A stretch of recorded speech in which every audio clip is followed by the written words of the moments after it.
باب ششم باز گشت دختر۔ اس نے دیکھا بھوری لکڑی سے بنا 2 منزلہ گھر ہے، تازہ بے روغن لکڑی، مخروطی چھتیں، اوپر بالکنیاں ہیں، اندر ایک کھلا سا صحن ہے، ایک طرف کنواں ہے۔ بالائی منزل کے کمروں کی پچھلی کھڑکیاں صحن میں کھلتی دکھائی دے رہی ہیں۔ کونے والے کمرے کی کھڑکی میں کوئی کھڑا ہے، کوئی ہیولا سا، جیسے کوئی دراز قد تغوانہ مرد ہو، اور وہ نیچے دیکھ رہا ہے جہاں صحن کے کونے میں ایک نسوانی وجود کھڑا ہے۔ اس نے مخملی چوغا پہن رکھا ہے جو شہزادیاں سفر میں پہنا کرتی تھیں۔ اس کی کھڑکی کی طرف پشت ہے، بالوں پر ریشمی اوڑھنی لے رکھی ہے اور سر پہ جمے تاج کی پشت دکھائی دے رہی ہے۔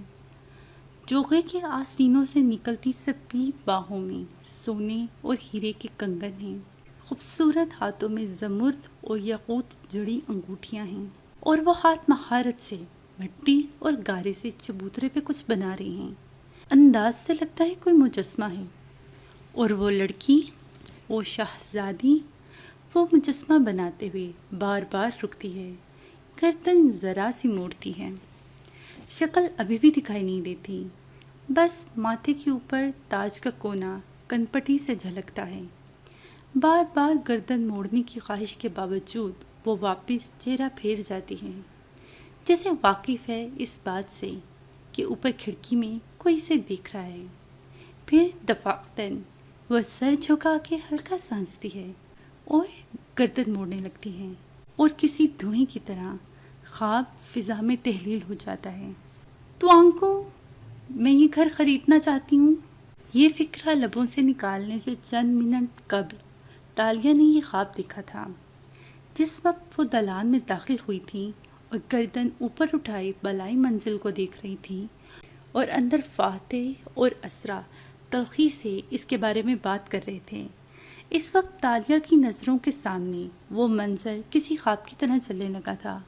قدیم زمانوں کی زردی لیے یہ گھر مختلف نظر آتا تھا تب، اور وہ مجسمہ بناتی شہزادی جو اوپر کھڑے شخص کی نگاہوں سے واقف تھی، وہ اس کے انداز کی شوخی اور ہلکی سی ہنسی، سپید جلد اور زیورات بتاتے تھے کہ وہ اس سے کہیں زیادہ خوبصورت ہوگی جتنا تاریخ کی کتابوں میں لکھا تھا۔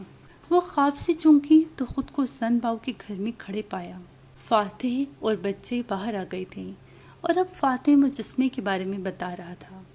پھر گفتگو کا رخ شہزادی تاشا کی طرف مڑ گیا، اور اسرا بتانے لگی کہ کس طرح وہ یہاں مجسمہ بناتی تھی، مگر اسرا نہیں جانتی تھی کہ تالیہ کو بعض دفعہ دوسرے لوگوں کے بارے میں بھی خواب یا ویژن نظر آ جاتے ہیں۔ اس قدیم مکان میں 600 برس قبل شہزادی کس سے ملنے آتی تھی وہ دیکھ چکی تھی، اسی لیے جب اس نے مداخلت کر کے بتایا کہ شہزادی سن باؤ کے لیے نہیں ادھر آتی تھی، تو یہ اندازہ نہیں تھا، یہ وجدان تھا۔ فاتح جو لیانا کے ساتھ مصروف ہو گیا اور اسرا تصاویر بنانے لگی تو وہ کنویں تک آئی۔ اندر نیچے اترنے کے لیے نشان بنے تھے، پانی اب بھی کنویں میں موجود تھا۔ وہ مسکرائی اور پلٹی۔ تو آنکو، میں یہ گھر خریدنا چاہتی ہوں، اعلانیہ بلند سا بولی تو صحن میں موجود ہر شخص چونکا۔ فاتح جو جھک کے بیٹی سے بات کر رہا تھا چند لمحے ساکت سا جھکا رہا، پھر سیدھا ہوا اور اسے دیکھا تو چہرہ سنجیدہ تھا۔ ایکسکیوز می، میں یہ گھر، اعتراف میں اشارہ کیا، خریدنا چاہتی ہوں۔ وہ اس کی آنکھوں میں دیکھ کر مسکرائی۔ اور تمہیں کس نے کہا ہے تاشا کہ میں یہ گھر بیچنا چاہتا ہوں؟ آپ نے کل صبح ہی اس گھر کو مارکیٹ پہ ڈال دیا تھا، ملاقہ کے تمام پراپرٹی ڈیلرز واقف ہیں، تو میں کیوں نہیں ہوں گی؟ مگر میں تمہیں یہ گھر نہیں بیچ سکتا۔ وہ اس سے چند قدم کے فاصلے پہ کیاری کے ساتھ کھڑا تھا، دونوں کے درمیان سرخ اینٹوں کا پکا صحن حائل تھا۔ کیوں؟ کیونکہ تم اس کو افورڈ نہیں کر سکتی۔ وہ ہلکا سا مسکرایا، استہزائیہ مسکراہٹ۔ آپ کو کیوں لگا میں اس کو افورڈ نہیں کر سکتی؟ کیونکہ میرا نہیں خیال تمہارا بینک بیلنس اتنا ہے جتنا تم بتاتی ہو۔ اسرا جو موبائل اونچا کیے بالائی کمرے کی تصاویر اتار رہی تھی، اس بات پہ گردن موڑ کے تادیبی نظروں سے فاتح کو دیکھا جو تالیہ کی طرف متوجہ تھا۔ واقعی وہ سر کو خم دے کر سادگی سے مسکرائی۔ میرا بینک بیلنس واقعی اتنا نہیں جتنا بتاتی ہوں۔ اس کی آنکھوں میں دیکھ کر وقفہ دیا۔ بلکہ اس سے کہیں زیادہ ہے توانکو۔ یعنی اثاثے چھپاتی ہو تم، پھر تو پورا ٹیکس بھی نہیں دیتی ہوگی۔ یہ دونوں جرائم ہیں۔ میری حکومت میں تم جیل جانے والے پہلے لوگوں میں سے ہو گئی، افسوس سے بولا اور پلٹ گیا۔ تالیہ اسے دیکھ کے رہ گئی۔ اب وہ اندر جا رہا تھا۔ وہ مذاق کر رہا تھا۔ اسرا نے تصویر اتارتے ہوئے وضاحت دی تو وہ چونکی، پھر جبراً مسکرائی۔ غون فاتح کے ساتھ گزارا کرنا بھی ایک آرٹ ہے، نہیں؟ اسرا ہنس دی اور سر جھٹکا۔ وہ بہت اچھا شوہر، باپ اور سیاستدان ہے۔ خدا کرے وہ اتنا ہی اچھا میزبان بھی بن جائے۔ بولی نہیں، صرف دل میں سوچا۔ تبھی فون بجنے لگا۔ تالیہ نے نکال کے دیکھا تو ایڈم کا نام جل بجھ رہا تھا۔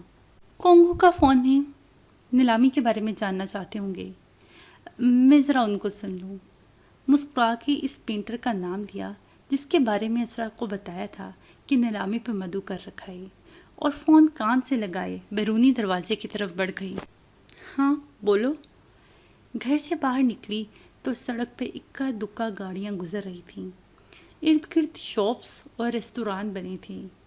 ٹھنڈی سی چھایا میں گھری صاف ستھری سڑک جس پہ قدیم گھروں کو سرخ سفید پینٹ کر کے ڈولز ہاؤس کی طرح بنا دیا گیا تھا۔ دکانوں کے آگے چھتریاں لگی تھیں جہاں لوگ کرسی میز پہ بیٹھے چائے قہوے پی رہے تھے۔ ایسے میں وہ فٹ پاتھ پہ چلتے ہوئے فون پہ ایڈم کو سنی گئی جو کہہ رہا تھا، کیا ہم مل سکتے ہیں؟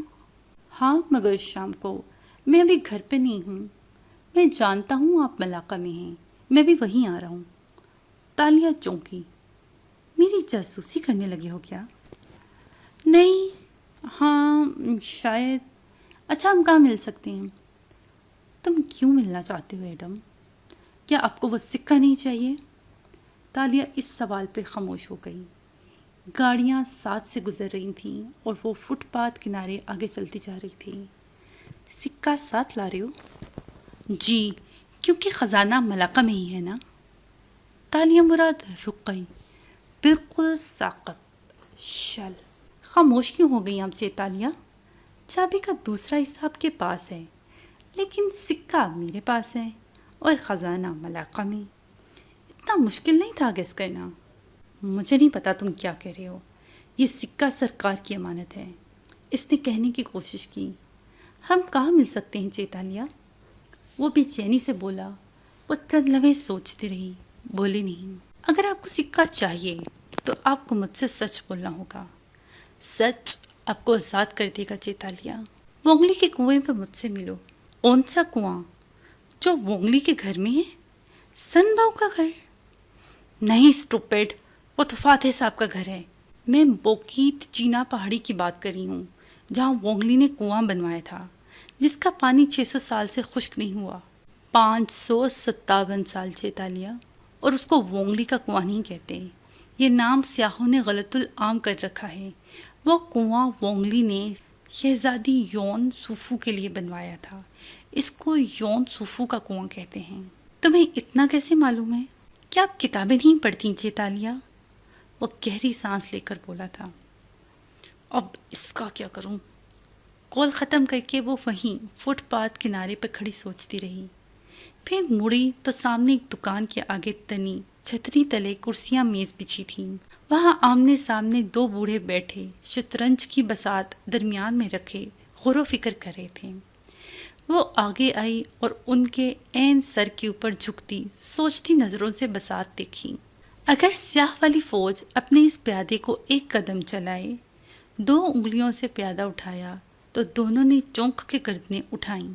سفید ہیٹ والی لڑکی بوٹ کو دیکھتے ہوئے کہہ رہی تھی، اور سفید فوج اپنے فیلے کے ذریعے اس سیاہ گھوڑے کو مار دے تو سیاہ رخ اس فیلے کو مار دے گا، اور سفید پیادہ یوں چل جائے گا تو سیاہ ملکہ کا راستہ صاف ہو جاتا ہے۔ اور یہ کر دیا سیاہ ملکہ نے سفید بادشاہ کو شہمات۔ اس نے جھکے جھکے 2-3 گوٹ چلائے اور سیدھی ہو کے مسکرائی، پھر سیاہ فوج کے بوڑھے مالک کو دیکھا جو ہکا بکا بیٹھا تھا۔ ہر وقت دفاعی انداز میں کھیلنا اچھا نہیں ہوتا۔ جب آپ کو لوگ کونے سے لگا دیں تو جارحانہ حکمت عملی اپنانی پڑتی ہے، پیادے کو ملکہ بننا پڑتا ہے۔ You are welcome uncle, head کو ترچھا کرتے ہوئے سر جھکا کے تعظیماً بولی اور مڑ گئی۔ سفید فوج کا مالک بوڑھا پریشان سا بساط کو دیکھ رہا تھا۔ مگر میرا دوسرا سفید گھوڑا تو راستے میں حائل تھا، وہ کہاں گیا؟ اور فٹ پاتھ پہ آگے بڑھتی تالیہ نے مٹھی میں دبایا سفید گھوڑا مسکرا کے فضا میں اچھال دیا۔ ایمانداری سے بھی کوئی جیت سکتا ہے بھلا، وہ بھی اس دنیا میں۔ اب وہ واپس سرخ لکڑی کے روغن زدہ گھر کی طرف جا رہی تھی۔ اسے اسرا سے اجازت لے کر ہوٹل جانا تھا اور شام کو خزانے کے بارے میں اگلا لاہے عمل تیار کرنا تھا۔ یہ تو طے تھا کہ وہ خزانہ لیے بغیر ملاقہ سے واپس نہیں جائے گی۔ سن باؤ کے گھر کے دروازے کے سامنے وہ رکی اور گردن اوپر اٹھائی۔ بالائی کمروں کی بالکنیاں سڑک کی طرف کھلتی تھیں۔ اندر صحن میں ان کمروں کی کھڑکیاں تھیں جہاں سے شہزادی مجسمہ بناتے وقت اوپر موجود شخص کو دیکھتی تھی۔ مگر کیا وہ یہاں بالکنی میں بھی بیٹھتا ہوگا جب دور سے گھوڑے پہ شہزادی تاشا آتی ہوگی؟ اس نے گردن موڑ کے شمال کی سمت دیکھا۔ ابھی تو یہاں دکانیں تھیں اور ان کے پیچھے کچھ دکھائی نہ دیتا تھا، لیکن وہ جانتی تھی کہ محض چند میل کے فاصلے پر ملاقہ سلطنت کا محل واقع تھا۔ جو ملک آج ملیشیا تھا وہ کسی زمانے میں ایک بڑا سا ملک تھا جو ملاقہ سلطنت کہلاتی تھی۔ ملیشیا کے آس پاس کی ریاستیں بھی اس میں شامل تھیں۔ 16ویں صدی میں جب ملاقہ پہ پرتگال نے قبضہ کیا تو اس محل کو جلا ڈالا اور گزشتہ صدی میں انگریز 1957 میں ملیشیا کو آزادی ملی اور اب ملاقہ اس کی صرف ایک ریاست ہے۔ محل تو صدیوں پہلے جلا دیا گیا تھا، مگر چند برس قبل ملیشیا کی حکومت نے پرانی کتابوں اور نقشوں کی مدد سے محل کا خاکہ نکالا اور اسے ہو بہو ویسا ہی تعمیر کروایا۔ اب وہ ایک میوزیم تھا۔ کسی زمانے میں شہزادی تاشا وہیں رہتی ہوگی۔ وہ بالکنی کو دیکھے گئی۔ جانے کون ہوگا جس کے لیے بندہ ہارا کی خوبصورت بیٹی آیا کرتی تھی۔ یقیناً کوئی جری مرد ہوگا۔ وہ جتنی حسین، طرح دار اور لائق تھی کسی عام مرد کے لیے نہیں آئے گی۔ پتہ نہیں کیا کہانی ہوگی اس کی۔ وہ سوگوار مسکراہٹ کے ساتھ آگے بڑھ گئی۔ اسے معلوم تھا کہ وہ کبھی اس کی داستان نہیں جان پائے گی۔ ظاہر ہے وہ غلط تھی۔ تالیہ الوداعی کلمات کہہ کے چلی گئی تو اسرا اوپر آئی، بیرونی زینے عبور کر کے بالکنی پار کی اور پہلے کمرے میں داخل ہوئی۔ توقع کے عین مطابق وہ وہیں موجود تھا۔ کمرہ سادہ تھا۔ ایک طرف سنگل پلنگ بچھا تھا، دوسری جانب الماری تھی۔ فاتح اس وقت دیوار کے سامنے کھڑا تھا جہاں کھڑکی تھی۔ اسرا کی جانب پشت کیے وہ نیچے صحن میں مجسمے کو دیکھ رہا تھا۔ بچے کھانا کھانے باہر جانا چاہتے ہیں، چلو گے؟ اس نے نرمی سے پکارا۔ وہ بے توجہی سے نیچے دیکھتا رہا۔ اس گھر کو بیچنا مشکل لگ رہا ہے کیا فاتح؟ وہ اس کے کندھے کے پیچھے آ کھڑی ہوئی۔ نیچے صحن اور کنواں صاف دکھائی دیتا تھا۔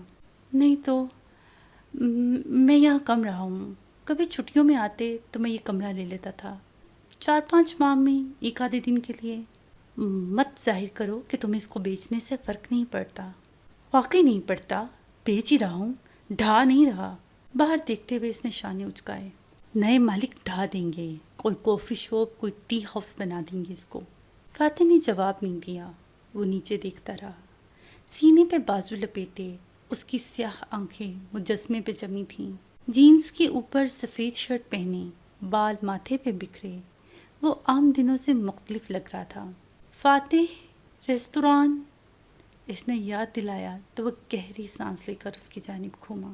میں کچھ آرڈر کر لوں گا، تم جاؤ، موسم خراب لگ رہا ہے، تمہیں پھر واپس بھی جانا ہوگا۔ اسرا چند لمحے تفکر سے اسے دیکھے گئی۔ ہاں، ہم لنچ کر کے واپس چلے جائیں گے، موسم اچھا نہیں ہے، لیکن تم کب آؤ گے؟ میں رات تک آؤں گا۔ اکیلے کیا کرو گے ادھر؟ وہ قدرے تشویش سے اسے دیکھ رہی تھی۔ فاتح نے مسکراتے ہوئے اعتراف میں دیکھا۔ اکیلا کہاں ہوں، ان قریب اشر مشہور کرنے والا ہے کہ اس گھر میں بھوت پریت بھی رہتے ہیں۔ اسرا کی آنکھیں حیرت سے پوری کھل گئیں۔ تمہیں کیسے معلوم؟ اور کس طرح کسی پراپرٹی کی قیمت کرائی جاتی ہے؟ تمہیں لگتا ہے میں اس کے طریقوں سے واقف نہیں ہوں؟ آئی برو اچکا کے مسکرایا، سینے پہ بازو لپیٹے، وہ بے فکر لگ رہا تھا۔ اسرا کی پیشانی پر سلوٹیں پڑیں۔ کیوں عیش کے بارے میں ایسے اندازے لگاتے ہو فاتح؟ پہلے تو تم ایسے نہیں تھے، مگر وہ ہمیشہ سے ہی ایسا تھا۔ دکھاوے کے ساتھ یہی مسئلہ ہوتا ہے، کبھی نہ کبھی کھل جاتا ہے۔ شان نے ذرا سے اچکائے، گویا اسے پرواہ نہیں تھی۔ اسرا نے ضبط سے گہری سانس لی۔ خیر جو بھی کرو، تمہاری سیاست تم دونوں جانو، ہم لنچ کرتے ہی واپس نکل جائیں گے، تم کچھ آرڈر کر لینا۔ شور، وہ بے پرواہ تھا یا شاید کانی۔ اسرا نے ایک الوداعی نظر اس پہ ڈالی اور باہر نکل گئی۔ کچھ دیر بعد جب وہ اور بچے کار میں بیٹھ رہے تھے، وون فاتح اوپر بالکنی میں کھڑا تھا۔ اینک لگائے وہ جھک کے موبائل پہ ٹائپ کر رہا تھا۔ ابھی گلی میں لوگوں کی نظر اس پہ نہیں پڑی تھی، ورنہ وہ تانتا بند تھا کہ خدا کی پناہ۔ فاتح!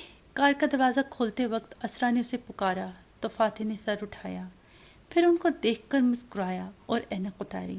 خدا حافظ! دایاں ہاتھ اٹھا کے الوداع کہا۔ سکندر نے خدا حافظ ڈیڈ پکارا اور جولیانا نے مسکرا کے ہاتھ ہلایا۔ وہ تینوں اندر بیٹھ گئے اور وہ مسکرا کے ان کو دیکھتا رہا۔ سکندر کی نظریں اسی پہ جمی تھیں۔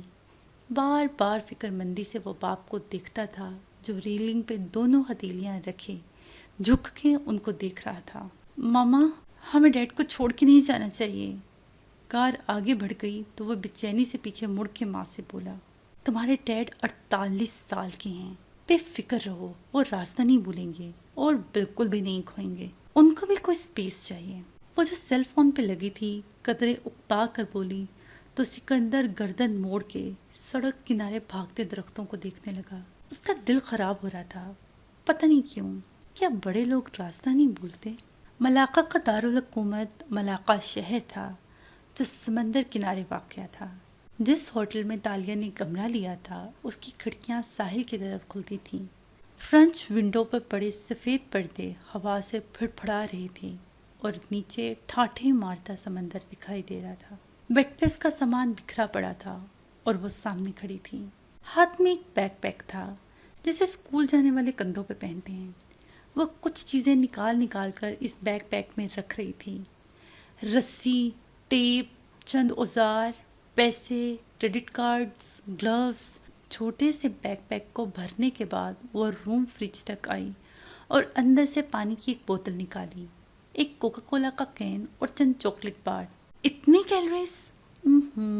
چاکلیٹ واپس رکھ دی، پانی اور کولا کو بیگ میں ڈال دیا۔ ایک تیز دھار خنجر رکھا، ٹیزر، کرنٹ لگا کر بے ہوش کرنے کا آلہ، کالی مرچوں کا سپرے اور ایسے تمام لوازمات جو وہ کسی بھی واردات کے وقت اپنے ساتھ رکھتی تھی، اس میں ڈالے اور زپ بند کی۔ پھر اسے کندھوں پہ پہنا اور خود کو آئینے میں دیکھتے ہوئے سن گلاسز آنکھوں پہ چڑھائے۔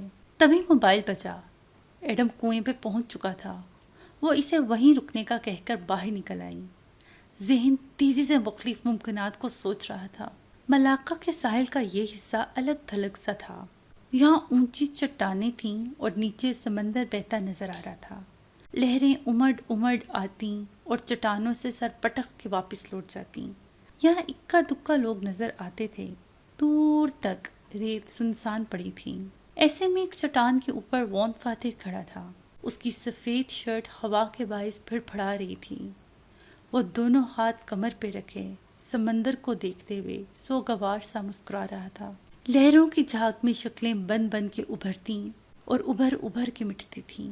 بہت سی یادیں گویا امڑتی چلی آ رہی تھیں۔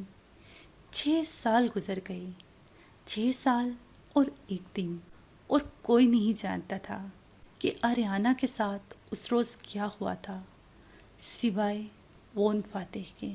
اسے ایک ایک لمحہ یاد تھا۔ آخری دن ان دونوں نے ملاقہ میں ساتھ گزارا تھا۔ ملاقہ آ کے سب سے پہلے وہی یاد آتی تھی۔ ملاقہ سے جاتے وقت سب سے آخر میں بھی وہی یاد آتی تھی۔ وہ ایک نم صبح تھی۔ سن باؤ کے گھر میں چھایا سی تھی۔